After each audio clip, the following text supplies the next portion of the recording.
मागच्या वर्षी माझ्या यांना कुणीतरी सांगितलं की थोडी घेऊन बघ आणि त्यानंतर मात्र त्यांना सवयच लागली. आमच्या इथल्या गणेश मंडळात मागच्या वर्षी काही तरुण पोरांनी लहान पोरांना शिकवलं आणि ती पोरं थोडी अजून जेव्हा काळ बितला त्यानंतर ती मात्र अचानकपणे प्यायलाच लागली. आमच्याकडे तर गणपती फेस्टिवलमध्ये पितातच आणि जर नाही पिली तर गणपतीमध्ये मजाच येत नसते. अरे तू घे थोडी, काही फरक पडत नाही. दारू पिल्याशिवाय गणपती मिरवणुकीत मजाच नसते आणि विसर्जनाच्या दिवशी जर तुम्ही घेत नसाल तर तुम्ही आयुष्याची सर्वात मोठी मजा घालवताय. बरोबर का मित्रमैत्रिणींनो? असंच होतं का आपल्या आजूबाजूला? नमस्कार मित्रमैत्रिणींनो, मी डॉक्टर मनीषा महाजन. आजच्या व्हिडिओमध्ये आपण बघू की व्यसनमुक्ती म्हणजेच गणपती बाप्पाची खरी भक्ती, बरोबर की नाही?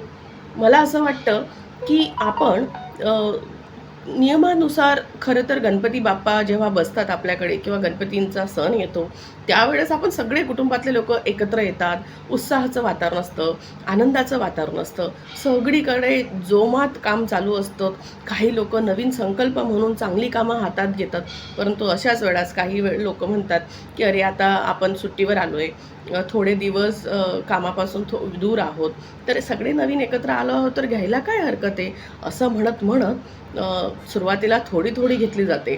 आणि या 10 दिवसांच्या चेनमध्ये रोज कोणत्या ना कोणत्या बहाण्याने सगळं गणेश मंडळातील जेवढी पण तरुण कार्यकर्ते असतात ते एकत्र येतात आणि मग त्यांचं सुरू होतं रोज थोडं थोडं पिणं. आणि गणपती मिरवणूक संपली, विसर्जन संपलं की मग मात्र ही एक सायकल तयार होते. मग ती दारू असेल किंवा गुटखा असेल किंवा तुमचा धूम्रपान असेल किंवा गांजा असेल, अशा छोट्या मोठ्या गोष्टींचं सवय लागते आणि ती सवय छोट्या गोष्टीपासून सुरुवात झालेली असते. गणपती बाप्पाच्या मिरवणुकीपासून, प्राणप्रतिष्ठेपासून सुरुवात होते. मला असं वाटतं मित्रमैत्रिणींनो, गणेश विसर्जन म्हणजे आपल्याकडे किंवा गणेश प्राणप्रतिष्ठा म्हणजे आपल्याकडे खूप मोठी गोष्ट असते. आणि तेच करत असताना जर आपण आपल्या स्वतःच्या आयुष्यावर एक चांगल्या प्रकारचा संकल्प न घेता या गोष्टींकडे वळायला लागलो तर समाजात तुम्ही काय संदेश पोचवतायत, येणाऱ्या पिढीला तुम्ही काय संदेश पोचवतायत? तर मला असं वाटतं की गणेशोत्सव हा आनंदाचा, नवीन संकल्पाचा, गणपती बाप्पा स्वतः बुद्धीचा, शांतीचा आणि सत्सक विवेक बुद्धी देणारा गणपती बाप्पा. आपण लहान होतो तेव्हा आपण म्हणायचो गणपती बाप्पा आम्हाला बुद्धी दे, गणपती बाप्पा आमचं असं काम करून दे. तर मला असं वाटतं गणपती बाप्पा येतात आणि त्यांच्याच मंडळात, त्यांच्याच समोर, त्यांच्या पाठीमागे बसून आपण दारू पितो, धूम्रपान करतो. त्यांच्याच मिरवणुकीमध्ये त्यांना मिरवत असताना आपण गांजा पितो आणि त्या नशेच्या आहारी जातो आणि त्या नशेच्या कालावधीमध्ये आपण हा सण साजरा करतो. कितपत योग्य आहे हे? काय वाटतं तुम्हाला? अशाच प्रकारे आपला गणेशोत्सव साजरा करायचा आहे का यावर्षी, की एका नवीन अर्थाने नवीन गोष्टीला सुरुवात करायची आहे? आपण समाजात संदेश द्यायचा आहे की तुम्ही पण घेऊ नका, आम्ही पण घेत नाही. आणि एक व्यसनमुक्तीचा संदेश मात्र तुम्ही तुमच्या गणेश मंडळाच्या याच्याने देऊ शकतात. आकडे असे सांगतात की एकदाचा माणूस जर दारू प्यायला किंवा कुठलंही व्यसन करायला लागला तर तो त्याच्या आयुष्याची जवळपास 20 ते 25 वर्ष त्या गोष्टीमध्ये अडकवून ठेवतो आणि एक बराचसा काळ बिततो.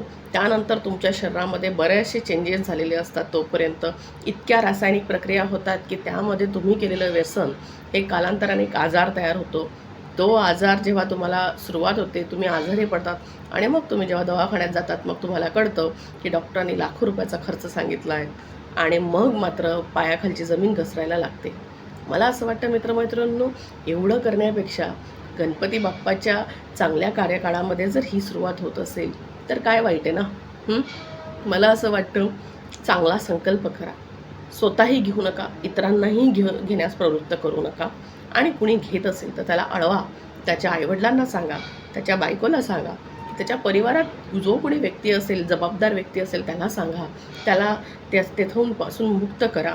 किंवा तुम्ही समाजामध्ये संदेश पसरवा की व्यसनमुक्ती म्हणजेच की गणपती बाप्पाची खरी भक्ती. कारण की गणपती बाप्पाच्या समोर तुम्ही असं केलेलं गणपती बाप्पाला नाही आवडणार ना. आणि म्हणूनच आपण या गोष्टीचा सारासारी विचार करूयात. एकत्र आनंदात जमलोय तर एकत्रित आनंद उत्सव साजरा करूयात. आपल्या जीवनात सकारात्मक बदल घडवण्याची संधी आहे, आत्ता आहे. गणपती बाप्पा आपल्या समोर आहे, त्यांच्यासमोर तुम्ही संकल्पाला सुरुवात करा. आणि सायकोलॉजिकल फॅक्ट अशी सांगते, कुठलीही गोष्ट तुम्ही सुरुवात करत असाल तर ती 21 दिवस करा, 21 दिवसानंतर ती तुमची सवय बनून जाते आणि मग मात्र तुम्ही खूप सुंदर आयुष्य जगू लागतात.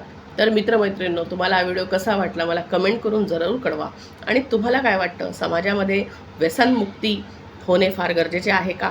या गणेशोत्सवाच्या काळामध्ये आपली तरुण मंडळी जर या सगळीकडे जात असेल तर मला लवकरच कळवा, म्हणजे आपण त्या सर्वांविषयी बोलूयात आणि त्याच्यावर मार्ग काढूयात. धन्यवाद. जय हिंद, जय महाराष्ट्र. गणपती बाप्पा मोरया.